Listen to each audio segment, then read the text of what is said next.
Hi. So, one thing I need to address right now is I know that I'm constantly like this because I can't see. And I'm always squinting because I cannot see. And it's really just that simple. So, I did put in I know you can't see it. I don't even know why I'm showing you that. I did put in my hard contacts today. Now, I wear what is known as gas permeable lenses. Or I should say, I've recently been prescribed them because I don't wear them. Supposed to wear them, but I'm not gonna lie to you, they are very irritating. They are hard. They itch. They are uncomfortable.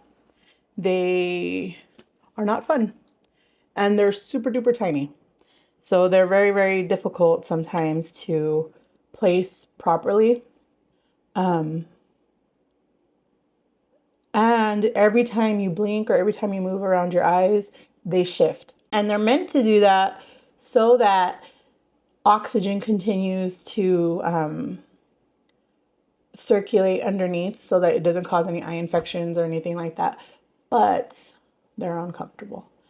But I am wearing them today because I have been noticing a lot more eye strain, and it's just been getting harder and harder for me to see, which is understandable because I've had vision issues since I was a child, and I just am stubborn. And I would prefer glasses, but apparently we can't find a prescription that will fit my we can't find a glasses prescription that'll fit my eyes and not cause me to have double vision or horrible migraines. So the doctor suggested that I go this route. I do not like them. They're very irritating. So my eyes are really red, and I'm sorry about that, but now you know why. So also, my throat is still really dry and itchy, even though my voice is almost back to normal. Like I could still feel the congestion right here. I'm not having as many coughing fits as I was. I'm not having as hard of a time breathing and that kind of stuff as I was. So I am feeling a lot better, and that's great. But although I'm feeling better, I'm trying to also see better, which is really weird because I can see myself in this mirror perfectly fine, perfectly clear. But when I'm looking into the viewfinder on the camera, I don't know whether or not I'm clear. I don't know if I'm blurry. I can't tell. I think it's still too close to where I friggin' don't know. Like right here, I could tell. I don't know. But the doctor says that these are for like my far vision, but I would still need like reading glasses and stuff if I want to read. So like looking at my phone and stuff this close, it's hard to explain because it is so incredibly like night and day vision. What it feels like is it feels like I've gone in from a foggy room. Like everything is foggy and everything is like blurred and everything is like out of focus, to when I put them on, like that haze is lifted, that fog has gone away. Even if I'm still not seeing clearly, the fog itself is gone and that weird haze is gone. So I am seeing clearer without seeing clearer. None of that makes any sense at all, but that's where we're at. So we are on, this is the very beginning of week 3. No, week 4. So I have a couple of things. I did take some notes, random places, the back of an envelope, of course in my book, and I have some notes in my phone. Don't know how clear I'm going to be able to read them since I'm not seeing that great, but this is what I'm dealing with right now. I just took my very last dose of 2.5 milligrams Mounjaro. They come in a box of 4 for 28 days worth of medications. And I have now taken my last one. So I'm feeling a little conflicted. Okay. So I know that I've addressed this before and I'll address it again. The first 2 weeks, although I knew it was happening while it was happening, I didn't really comprehend it.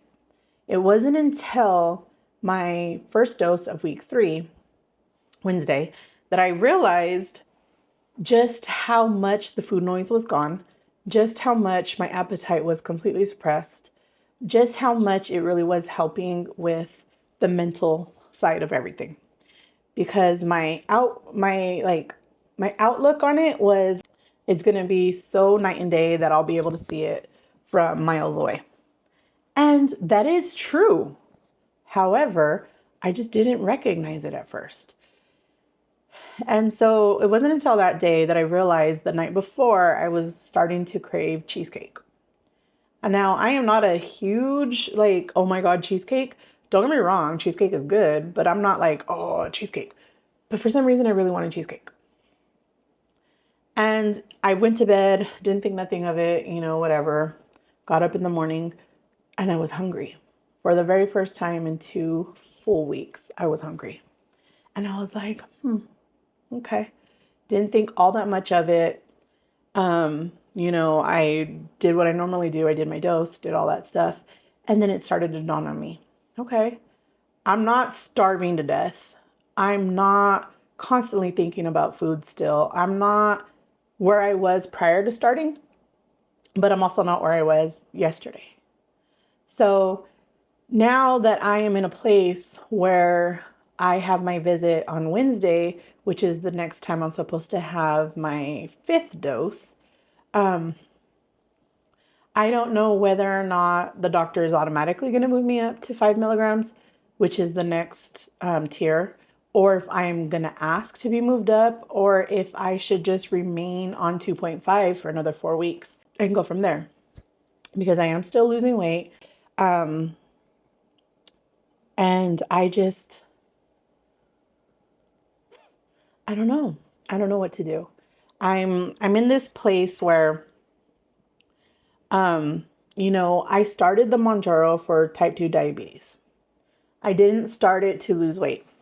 I didn't go to the doctor that day with that on my mind. Have I been on a weight loss journey? Yes. I've been on one for 2 years. I've lost 120 pounds on my own, but then I stalled and I couldn't get past that for 6 full months. I was stuck, just stuck. I had gotten really sick at the beginning of this year when I had gotten back from California, and that took like a month and a half to clear up. Then I got sick again just recently. And, although I'm still feeling the effects from it, I'm much better. And I just haven't been able to just lose on my own this year, up and down that 5 pounds is getting old. So, but I wasn't thinking about weight loss when I went to the doctor. I wasn't thinking, let's take this medication so that I can lose weight. I wasn't thinking about any of that. I didn't even know that this was going to be an option. I didn't know I was going to be told, hey, you are now a type 2 diabetic. I didn't know any of that. And so I didn't do any research. I didn't do anything because I didn't know. So here we are with this lovely side effect of this massive appetite suppressant, this food noise. I want to call it deletion, but it's really, right now, it's super muted. Like normally it's on like volume 75. Right now it's like on volume 2, That's a big, huge difference. And I'm a little concerned. I don't have very many side effects that I can really attest to being from Mounjaro. You guys know already that I have IBS. but I also take vitamin D pills, which are really, really high, so they can cause constipation and diarrhea. I don't know if what I'm dealing with right now is from what.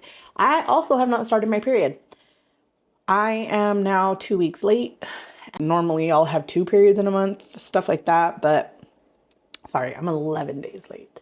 So, the last period I had, I ended on the 11th of June. So I had it from the 31st of June all the way to the 11th, and then I haven't had one since. I did start the depot, so maybe that's helping. I don't know. So I don't know if some of the issues that I'm having are from, okay, you know how it feels when you're about to start your period or when you're on the very last day or something, you feel like you're bleeding, but you're not yet.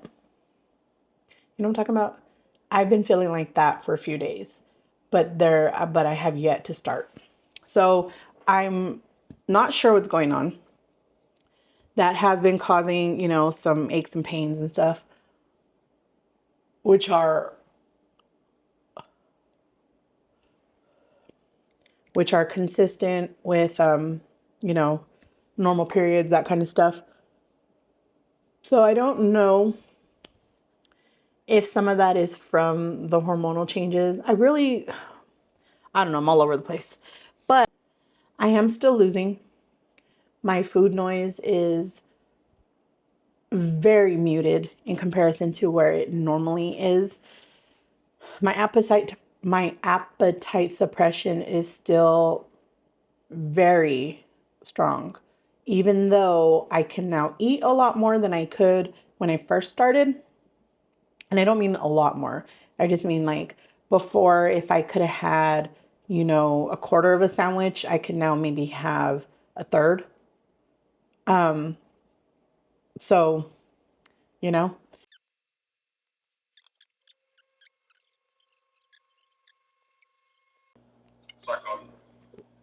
Oh, so I'm just here to keep you awake?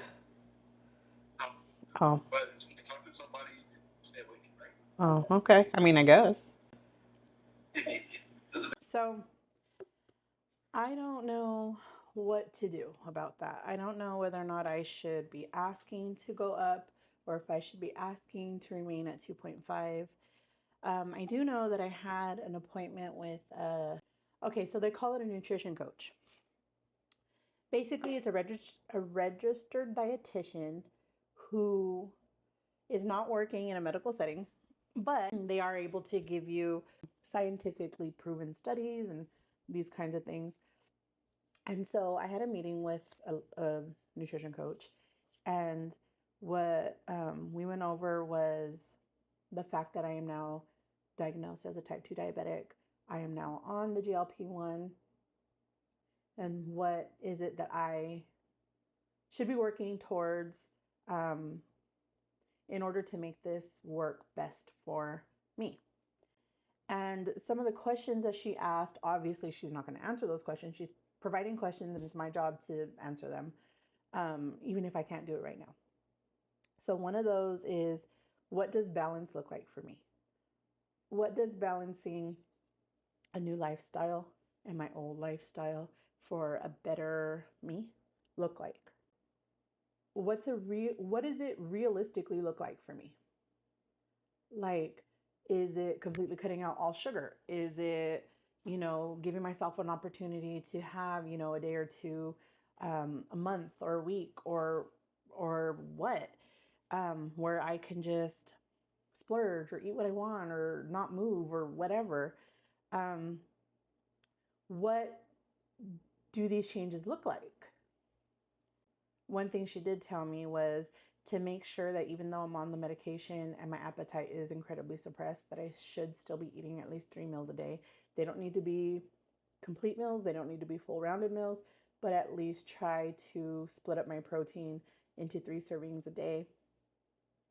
Um, and try to go from there because I don't want to go into such a calorie deficit that it's just counterproductive. She did also recommend that to limit the size of my meals on shot days. And this is just from her experience working with GLP-1s for the past 20 years. Even though, you know, these medications that we're seeing nowadays and all over the internets and stuff are relatively new, GLP-1s are not. They've been on the market for 20 plus years for type 2 diabetics. And they've known this side effect of weight loss is present with these medications, and she's worked with them, you know, throughout her career. And so she said, you know, she said, what I will tell you is with my experience to ensure that you limit the size of your meal on shot day, because I did tell her that I take it before I eat, even though I take it around anywhere between 12 and 2 p.m. You know, I haven't eaten yet. So she said to limit the size of my meals on shot days, to make sure I have a good dinner on Wednesday.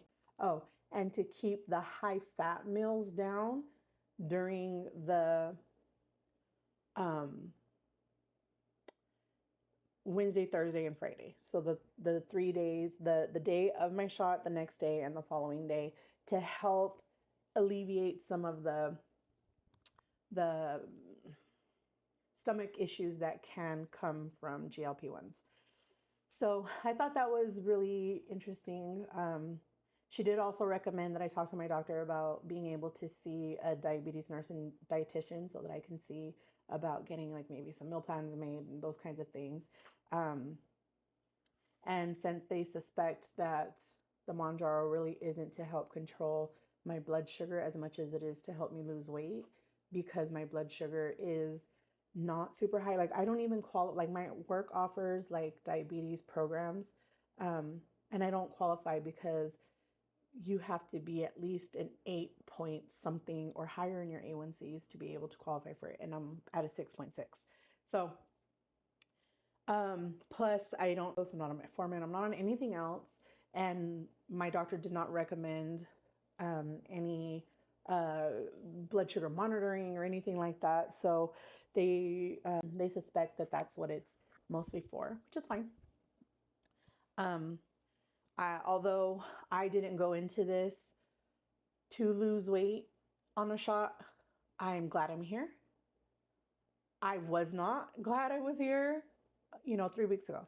3 weeks ago, you saw, I was crying. I was upset. I didn't want to be here. But now that I'm here, I'm going to take full advantage of it, and I'm going to do the best that I can to ensure that I am working any and every angle that I can in order to succeed on this, because I absolutely do not want to waste this opportunity. I go on YouTube and I watch a lot of YouTube, a lot of different things. I watch craft videos, I watch vlogs, I watch lifestyle channels, I watch, you know, a lot of things. But what I've been noticing is an influx of these channels that are popping up in my feed that I've never seen before about, you know, people on their GLP-1 journeys. And what I've noticed a lot is so many of those people, I would say 8 out of 10 of them do not want to change anything. They want to remain doing the exact same things they were doing prior to the GLP-1, but they want the results of having made all of these significant changes. Your literature in the Mounjaro box itself even tells you using Mounjaro. I lost the paper. I don't know what I did with it, but I did take a picture of it, and let me see. Where is that picture? These contacts are bothering me. My eyeballs are on fire. It even tells you, what is Mounjaro? Mounjaro is an injectable prescription medicine that is used along with diet and exercise to improve blood sugar, in parentheses glucose, in adults with type 2 diabetes mellitus. Now, I don't know what the paperwork says for Zepbound. I imagine that it is very similar. Zepbound pamphlet. Okay, right here on zepbound.lily.com, it says Zepbound is indicated as an adjunct to a reduced calorie diet and increased physical activity for chronic weight management in adults with an initial body mass index of 30 or greater, 27 or greater, blah, blah, blah, blah, blah. Now, what does that tell you? It tells me that you're not supposed to only rely on the medication to, it's, this is not, although it's shaped like a magic wand, it's not magic. It is there to assist you. It's a tool. It is simply a tool in your toolbox. It is not there to replace a lifestyle change. It is there to facilitate one. And so many of these people just don't want to make any changes at all. They continue to do all the things that they were doing before and then want this to just magically fix it all. And is it going to work short term? Absolutely, because you just have a lot of appetite suppression. So you're not going to be able to eat as much as you once did. But I've watched some people who are really fighting that battle where they're like, oh, we went to an all you can eat buffet. And even though I didn't want to eat it, my stomach and my head were both saying no. I was going to eat it anyways. And I had 3 plates of, they showed these pictures. I had 3 plates of chicken wings, and I had, a whole pizza and blah, blah, blah, blah, blah. And it's like, if your mind and your body are saying no, why are you forcing it? I don't understand. It's one thing for like this nutrition coach to tell me, even though you're on the medication and your appetite suppression is increased, please try to make sure you're eating 3 meals a day. That is one thing. But it is far another to say, even though my appetite suppression is virtually none, I'm still going to try to force feed myself a bunch of processed, sugar laden, fat foods that are going to wreak havoc on my stomach. It's not even about anything else, but we know that with GLP-1s, one of the major side effects is stomach issues. And one of the major things that I've seen from everybody is they tend to have more stomach problems when they eat higher fat foods, when they eat higher sugar foods, when they eat fried foods, when they eat things that are ultra processed, as opposed to eating whole foods, which I am not saying that you can't enjoy other things too. All I'm saying is this is not supposed to be in lieu of diet and exercise changes in your life. This is supposed to be in addition to. And if you really want this to work for you, I really hope that you are working on those changes as well. I really do. And you already know that I 150,000% believe that you also need to be working here, because this mind shift has to change permanently. Whether or not you plan to be on a GLP-1 for the rest of your life, that's between you and your doctor.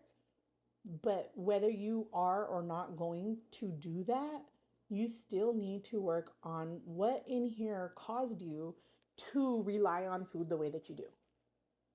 Because nobody becomes my size without having some sort of emotional connection to food in a way that standard, normal sized people do not. So I'm not saying this to beat up on anybody. I'm not saying this to be like, oh, I'm better than you, because I'm not. I'm on the struggle bus alongside you. The thing is that I just want to make sure that you're doing everything that you can for your overall better health. It's not just about losing weight and fitting into new clothes and, into whatever standard body size you want to be in. This is about healing your body from the inside out. This is about, changing your This is about changing your health.